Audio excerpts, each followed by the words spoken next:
नमस्कार,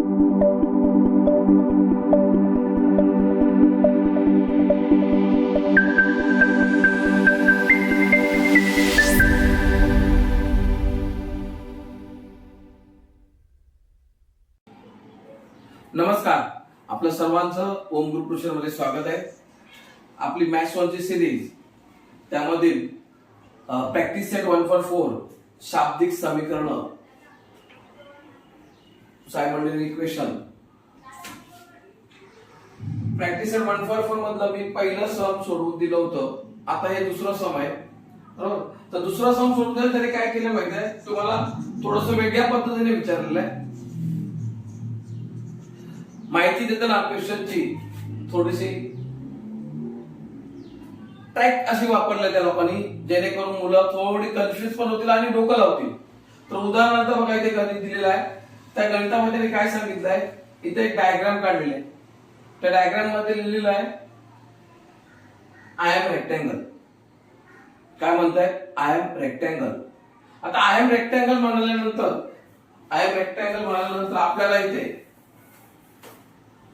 आपल्याला इथे असा विचार करावा लागतो की रेक्टँगलच्या प्रॉपर्टीज काय, रेक्टँगलच्या प्रॉपर्टीज कोणत्या. तर रेक्टँगलची एक प्रॉपर्टी त्याच्यात आपल्याला उपयोगाला येईल महत्वाची, ती म्हणजे opposite sides of rectangle are congruent. म्हणजेच काय, तर आयताच्या समोरासमोरील बाजू ह्या इक्वल असतात, समान मापाच्या असतात. आणि ती प्रॉपर्टी घेऊनच आपण इथे हे सम सोडवायचंय. म्हणून पहिल्यांदा मी तुम्हाला ह्या रेक्टँगल बद्दल थोडीशी माहिती सांगितली. रेक्टँगलच्या ह्याच्या समोरासमोरील बाजू आहे, जसे की आता इथे बाजूंच्या किमती दिलेल्या आहेत 2x + y + 8. ही वरची बाजू ही खालची बाजू इक्वल आहे, समान आहे. ही बाजू जी किंमत आहे 2y, तर या बाजूची किंमत आहे x + 4. नाव वगैरे काय दिलेलं नाही, तर इथे आपण लिहिताना दिलेल्या माहितीनुसार असं आपण म्हणू शकतो किंवा अकॉर्डिंग टू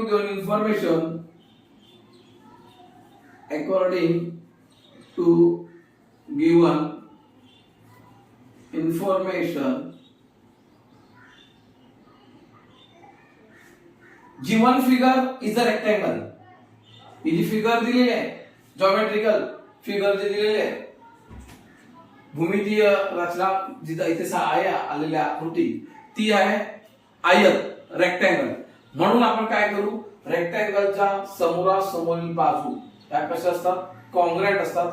या प्रॉपर्टी नुसार आपण इथे हे सम सोडवायचं आहे. तर मी मुद्दा इथे लिहून ठेवतो, rectangle, given figure is rectangle, given diagram is a rectangle, therefore opposite side of rectangle are congruent. म्हणजे कशाला इक्वल असतात, कॉन्ग्रुएंट म्हणजे इक्वल असतात. तर बघूया आता आपण इक्वेशन तयार करायचं आपल्याला. मग ही साइड आणि ते समोरची साइड इक्वल करून घेऊया.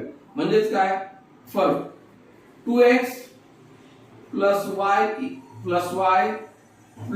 8 इक्वल टू, म्हणजे ह्याच्या बरोबरी 4x - y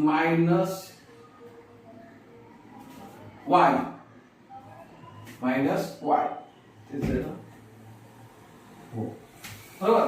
आता काय करायचं, x आणि y हे एका साइडला घेऊया आणि नंबर आहे तो एका साइडला गेला पाहिजे. जसं आपण सायमल्टेनियस इक्वेशन आता पण सोडवले, त्याच्यामध्ये व्हेरिएबल्स हे लेफ्ट साइडला असतात इक्वल टू च्या, आणि कॉन्स्टंट नंबर हा राइट साइडला असतो. मग आपल्याला इथे जे व्हेरिएबल आहे राइट साइडचे ते इकडे घेतले. तर हा आहे 2x + y. आता इथे प्लस आहे 4x, हे इथे आता -4x आहे. हे -y आहे, तो इथे आला +y इक्वल टू, हा जो कॉन्स्टंट नंबर आहे ते इथे प्लस आहे, म्हणजे लेफ्ट हँड साइडला प्लस आहे, तो जर मायनस आहे. आता याला सॉल्व्ह करूया, सिम्प्लिफाय करूया. इथे x आहे, इथे x आहे, मग हे मायनस आहे, हे प्लस आहे. लक्षात घ्या, plus minus minus, plus minus काय करायचं, मायनस. 4x मधून 2x मायनस केले, लेस केले तर राहिले किती 2x आणि ग्रेटर नंबरचं साइन म्हणजे हा जो 4x चा साइन आहे ते मायनस आहे म्हणून मायनस 2x. त्यानंतर इथे y प्लस आहे 1y इथे पण प्लस 1y मग 1y 2y equal to minus 8.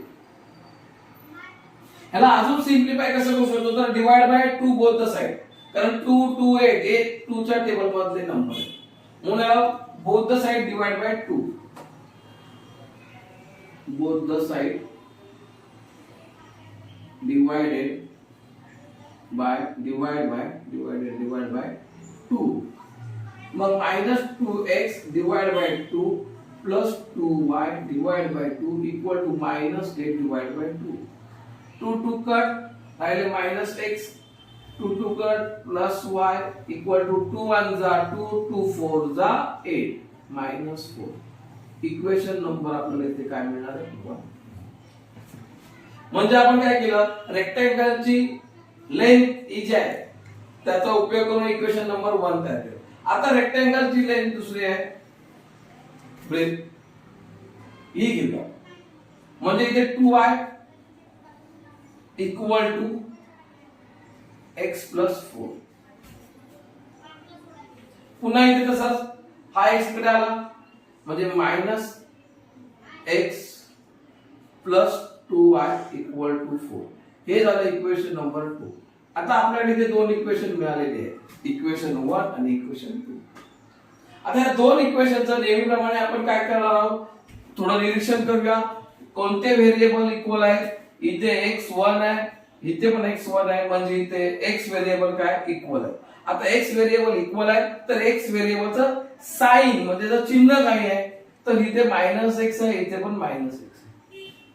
Equation 1 आणि इक्वेशन 2 मध्ये काय पाहिलं आम्ही की व्हेरिएबल जे म्हणजे चल आहेत ही x किंवा y याच्यात जे x ही चल आहे ती कशी इक्वल आहेत समान आहेत तसेच त्यांचे चिन्ह आहे त्यांना दिलेली ती पण कशी आहेत ही समान आहे. आता समान चिन्ह आहेत सेम व्हेरिएबल आहेत तर आपण काय करणार त्यांचं सबट्रॅक्शन करणार म्हणजे त्यांची वजाबाकी करणार लक्षात घ्या.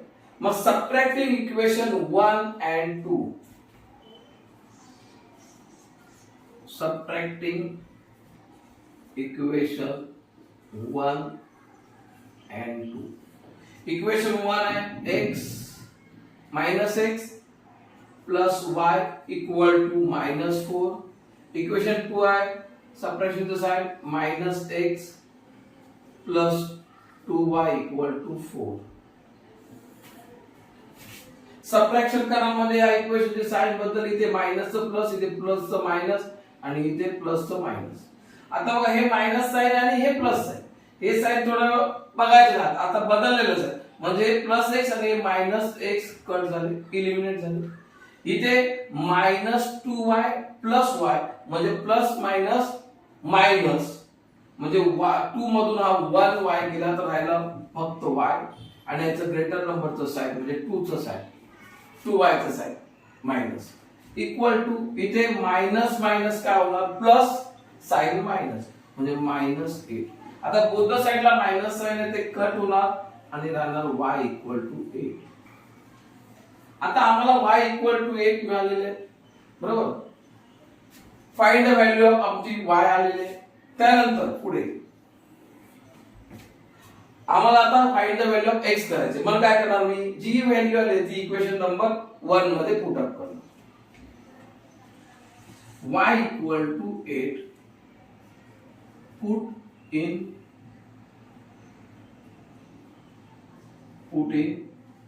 इक्वेशन 1.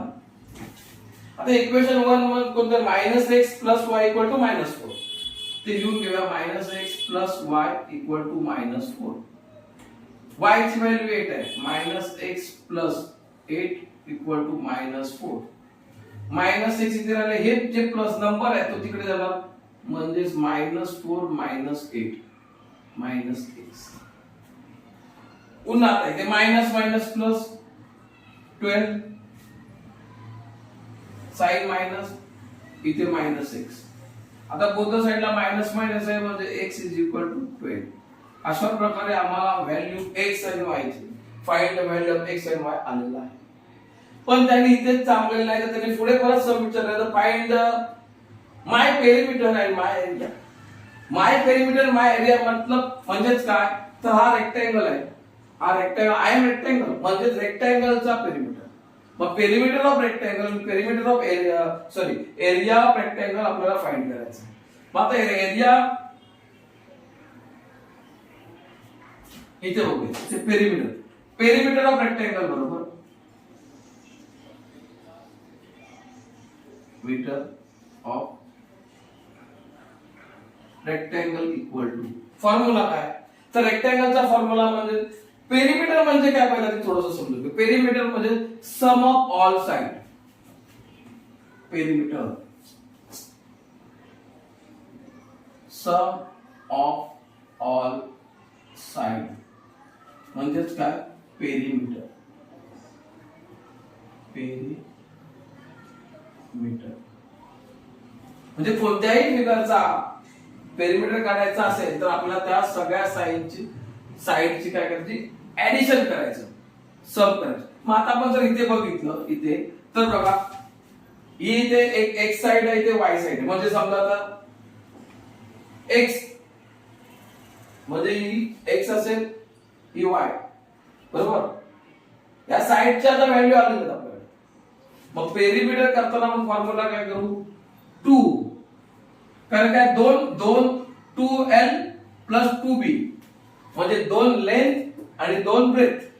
याच्यातून कॉमन काय आला, 2l प्लस b राहिला. म्हणजे पेरिमीटर ऑफ रेक्टँगलचा फॉर्म्युला फायनल काय होतो, 2 ब्रॅकेट l प्लस b. आता पुढे 2, आता l म्हणजे इथे काय, l म्हणजे ही लेंथ. जास्त मोठी व्हॅल्यू कोणाची आहे, x ची, म्हणजे ती लेंथ आहे, म्हणजे आपण ती 12 घेऊया. प्लस ब्रेथ y किती व्हॅल्यू आहे, 8 ह्या दोघांची पहिला ब्रॅकेट, कधी पण पहिलं ब्रॅकेट सॉल्व्ह करायचं. 12 प्लस 8 20, 20 टू जा 40 सेंटीमीटर. आता इथे कुठे सेंटीमीटरचा उल्लेख नाही, म्हणजे आपण इथे काय लिहिणार, युनिट्स. म्हणजे पेरिमीटर ऑफ रेक्टँगल किती आला, 40 युनिट. पुढे बॉक्स. आता काय सांगितलंय, एरिया, एरिया ऑफ रेक्टँगल, हे पुस्तक, area of rectangle equal to L into B म्हणजे length into breadth, length into breadth म्हणजे L इंटू बी. आता इथे L म्हणजे काय, आपल्याकडे x आणि ब्रेथ काय, y. म्हणजे आपण x ची व्हॅल्यू 12, ब्रेथ ची व्हॅल्यू किती, 8. मल्टिप्लिकेशन किती येणार, 96. 12 8 चा 96. आता हे एरिया आहे, म्हणजे काय, स्क्वेअर युनिट, स्क्वेअर युनिट्स. म्हणजे हा काय झाला आपल्याकडे आता एरिया ऑफ रेक्टँगल. अशा प्रकारे आपण काय केलेलं आहे, इथे रेक्टँगल ला मेन फोकस करून दिलेले हे सम होतं. सगळं डिपेंड कशावर, रेक्टँगलची तुम्हाला पेरिमीटर विचारली, रेक्टँगलचा एरिया विचारलेला आहे. म्हणजे आपल्याला बेसिक जर माहित नसेल तर इथे प्रॉब्लेम होईल. मग आता आपण, मी तुम्हाला प्रयत्न केलेला आहे सांगायचं की रेक्टँगलच्या अपोजिट साइड कॉन्ग्रुएंट असतात, त्या बेसवरती त्या अपोजिट साइड कॉन्ग्रुएंट घेऊन आपण इक्वेशन तयार केलेली आहे. त्यानंतर ती सॉल्व्ह केलेली आहे सायमल्टेनियस इक्वेशन, आणि x आणि y म्हणजेच आपल्याला इथे मिळाले लेंथ आणि ब्रेथ आहे रेक्टँगलची. त्याच्या आधारावरती आपण perimeter of rectangle find out केलेला आहे, त्यांनी जे सांगितलं होतं. त्यानंतर आपण त्यांनी एरिया सांगितला फाइंड आउट करायला, area of rectangle L to B म्हणजे लेंथ इंटू ब्रेथ. म्हणजे इथे आपल्याकडे लेंथ आहे x आणि ब्रेथ आहे y. अशा प्रकारे मी तुम्हाला हे सब सोडून दिलं. लक्षात घ्या, तुम्हाला हे व्हिडिओ माझे आवडत असेल तर तुम्ही लाईक करा, शेअर करा आणि समजून घ्या. आणि कमेंट्स मध्ये तुम्ही मला विचारत जा, अडलेलं सम पुढचं समज येत नसेल तर विचारा, मी नक्कीच तुम्हाला चांगला फीडबॅक द्यायचा प्रयत्न करेन आणि तुमच्या समस्या सॉल्व्ह करेन. धन्यवाद.